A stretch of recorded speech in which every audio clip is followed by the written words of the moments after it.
Hello everybody, it's Gemstone ASMR here again with another jewelry collection video. Today we're going to be talking about some vintage jewelry and some handmade DIY beaded jewelry. So let's just get started right away. So I'm going to start with the newer ones. So this is a beautiful copper ring over here. I think it is so amazing. I love that splinter style. It's basically, I don't know, it used to be like really in during the time of Britney Spears and it went out of style, but this is obviously vintage, made of copper, and I think it is just absolutely stunning. And I have another really nice one over here that also vintage, and this is, I think, silver plated metal with very, very beautiful tiger eye. And this is adjustable, which is really nice, and it fits perfectly on my index finger like so. I actually wanted to give this to my husband, so I expanded the ring a little bit, but he doesn't want it, so more for me, right? So here it is. And if you guys want more videos like this, please don't forget to give us a thumbs up and subscribe to our channel. Thank you so very much. I also got a vintage bracelet over here that I believe is a variant of jade, just from the sound it makes and the consistency. Just so you know, all of the jewelry that I've shown you so far came from a jewelry lot, a vintage jewelry lot from an Etsy store. So jewelry lots are awesome, you guys. I really encourage you to go and explore vintage jewelry. But yeah, this is really, really pretty. I love this one. And it fits right on my wrist like this, and it looks like that. And this is really pièce de résistance. It's this agate. It's a carnelian that has the most beautiful chatoyance. I'm trying to catch the light for you guys, but you can see that it does have that chatoyant range, which is not catching, unfortunately. Oh, this one might be a little bit. But yes, it's a very, very beautiful carnelian, and it's on this kind of silver plated metal, and it is absolutely stunning. I love it. And this also is vintage, that came from a different vintage lot that I bought from an Etsy shop. As you can see, I've been really, really into vintage lot shopping lately. I love this one. I love, love, love this one. And now moving on to necklaces. This, I was so surprised when I got this one, again from a different vintage lot from Etsy. And this is real freshwater pearl, guys, and these are shells.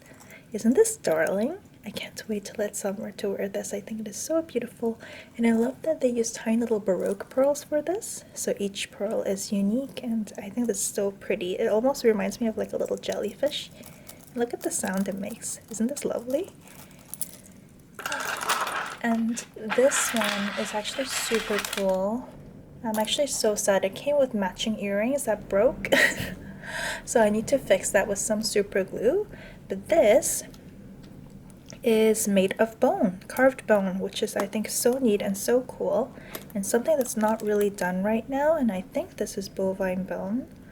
And you know, I'm not a vegetarian, but I do believe that it's a great thing to use every part of the animal and not waste anything. So, you know, bone jewelry, I'm all for it. And I think there's just such beautiful work in the carvings of the bone. I think this is absolutely fabulous. And as you can see, it's a bib necklace, and it's vintage, and it also came from a vintage lot from Etsy. Isn't that darling? I love this one. Makes a nice sound too. Going with the vintage lot theme, this came from a different vintage lot. No, actually, I think this came from the same vintage lot, because I bought several vintage lots, so now I'm getting confused which one comes from which. But either way, this is a vintage shell necklace. You can see that some parts of it have been left natural color and some part of it's dyed. It's a quasi choker about 16 inches. I absolutely love it. It has a very nautical theme, and I love the little pyramid at the bottom. I love shell necklaces. I think they're just amazing for the summer. And the next three necklaces I'm going to show you, I feel like might have been made by the same person. So this is the first one, and the reason why I say this is they all use these elongated beads to create like a quasi-metal chain look. And this is also vintage, and I think these are just acrylic beads, but the center stone is definitely turquoise. You can see that it's like this beautiful metal work to create a dream catcher. And I think it's just so stunning. It is about 16 inches long, so it hangs right off the collarbone. Just such a beautiful necklace. And when you guys see the other two, you're gonna see what I mean. So this came in the same vintage lot, which sometimes could mean that it comes from the same person who donated it. And you can see that it also used this like elongated metal beads, and this one has the most amazing mother of pearl over here and abalone shell. Look at the color range of that abalone pendant, you guys. Isn't that just the most amazing thing? And this one looks crinked like this, but once you put it on, it does sit straight. And this one's about 16 inches. And this one, again from the same vintage lot, this one has more of a choker design. I think it is about 15 inches long, and it has this most beautiful carved mother of pearl bird. Isn't that the most amazing thing?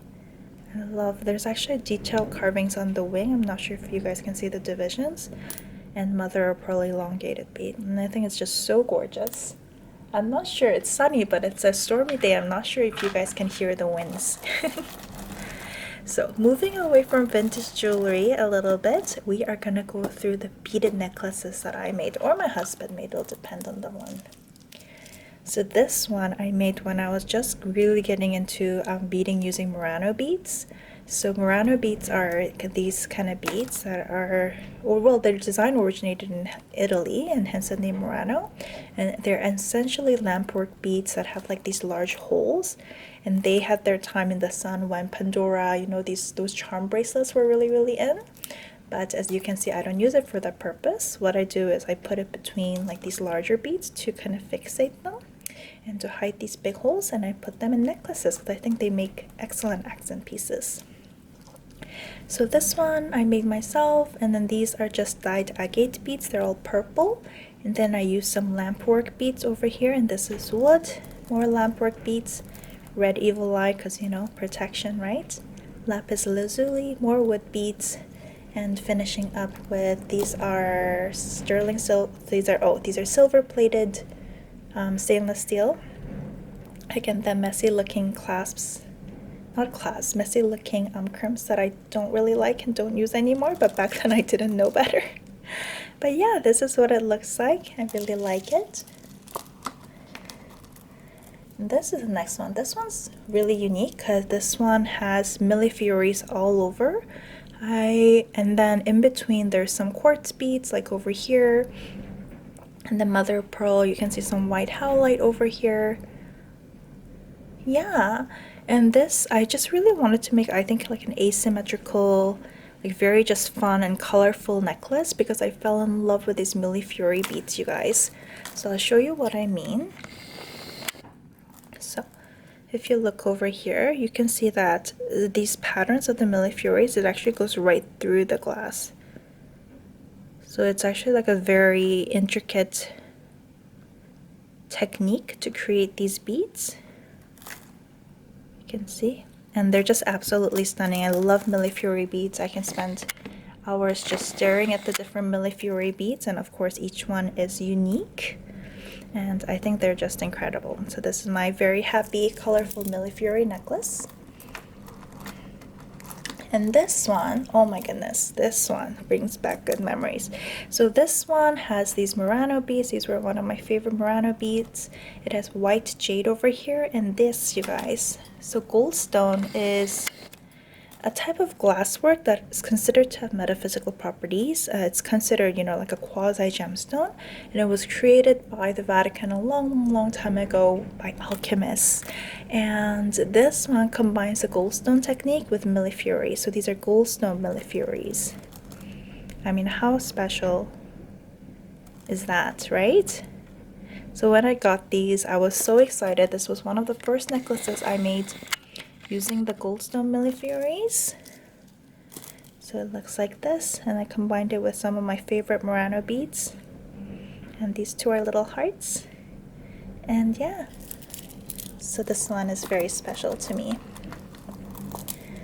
And this one is basically a super colorful, very cute Murano bead necklace. The white beads over here are mother of pearl, and then these two guys over here are rose quartz. These are just lampwork beads, and the rest are basically Muranos highlighted by mother of pearl beads used as spacers. Isn't this cute? So I love this one.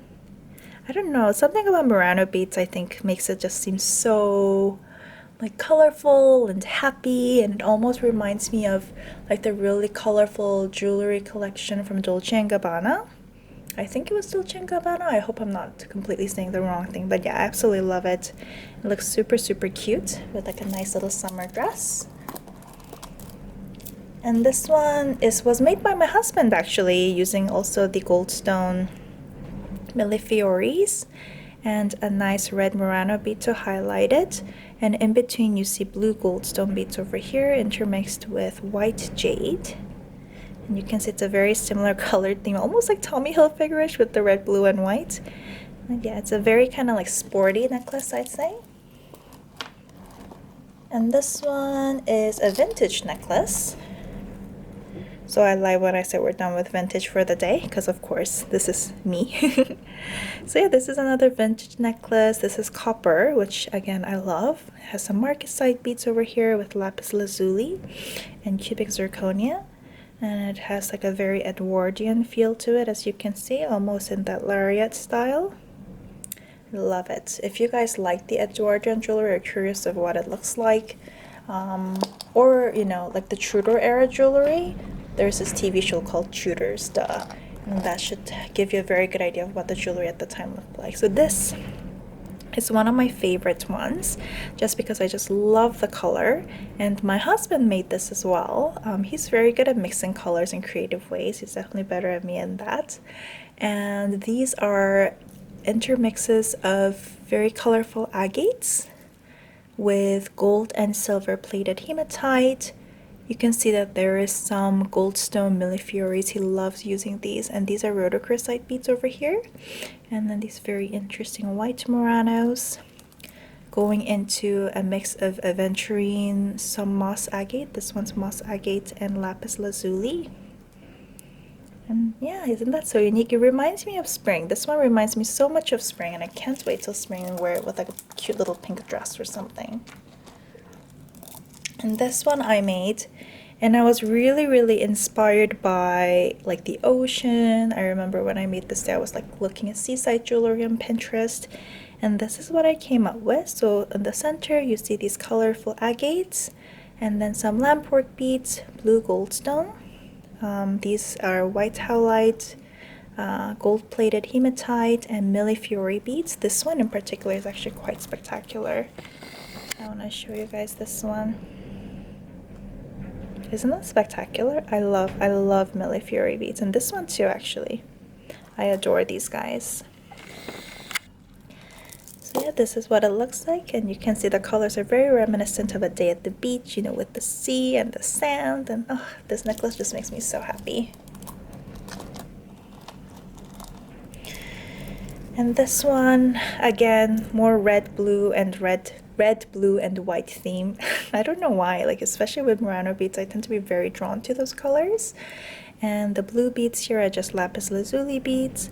And then you can see that I use variety of like just tiger eye and lapis lazuli and some tiny millefioris as well as spacers, but mainly to highlight some of my favorite Murano beads. So this is like a very mixed pish posh of my favorite Murano. So this one you can see is like very unique looking. This one looks like a ladybug.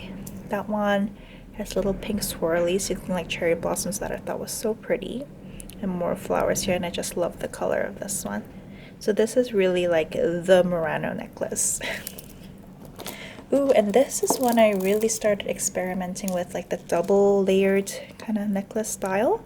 So this is a millefiori bead, and then it comes with 2 holes as you see over there, so it's perfect for making that style.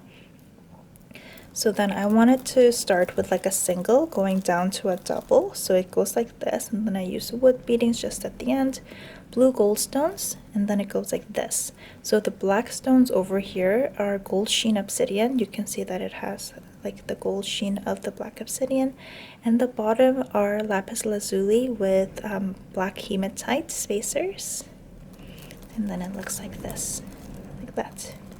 And I absolutely love this one. It's actually a very classy looking necklace, which I love. I wish I could show you guys better how it looks like, but like, does that give you a better idea? I don't know. One of these days I'll have to get a bus to show off the necklaces. Okay, let's see this one. So this one's like a really cute one, and I wanted to make an asymmetrical necklace, and this is kind of what I came up with. So you can see that this side has mostly smaller beads except for the one Murano just to balance things out, and then this one has like the blue Muranos going up, and then the colors kind of go along with the blue, gold, and white theme. Again, very summery. You can see that I probably made this in the middle of the winter when I was missing the sun and the sea, you know, and the sand. But yeah, I love this one. It really does remind me of summer, these colors. And this one is interesting. So this one's like a very thick necklace, and I really wanted that thick kind of look with gold and blue. So this is what I came up with. So I used these larger wooden beads that are orangey and red in color, using lapis lazuli as spacers to stabilize and hide these big holes that these wooden beads have. And then over here I took all the blue Muranos that I could find and then put them into string, and then I basically alternated carnelian and white howlite and gold-plated hematite as spacers, as you can see for the blue section. And this was the end result. It's actually a very statement-y kind of necklace. I really love it, and again, perfect for the summer. So this is the last one for the day, you guys, and you can see that this is another double layered necklace. This one's not asymmetrical, it's actually even. And it comes with alternating patterns of lapis lazuli, blue goldstone, and gold sheen obsidian. As you can see over here, stabilized by the white Muranos, and then it ends like this. So when you put it together, it goes like that. Ta-da! Look, I figured out a way to show you guys my longer necklaces. And this is definitely a longer necklace. It's 18 inches on the shorter side and 20 inches at the bottom. And I just love to use this as a layering piece when I'm wearing like a simple sweater or something like that. So yeah, I love this one. I also happen to have the like the gold sheen obsidians and the lapis lazuli also happen to be my favorite stones. So you can see why I like that one so much. But yeah, thank you so much for joining us. I hope you found this video relaxing and fun. I hope to see you guys super soon, and don't forget to give this video a thumbs up and subscribe to our channel. Take care. Bye.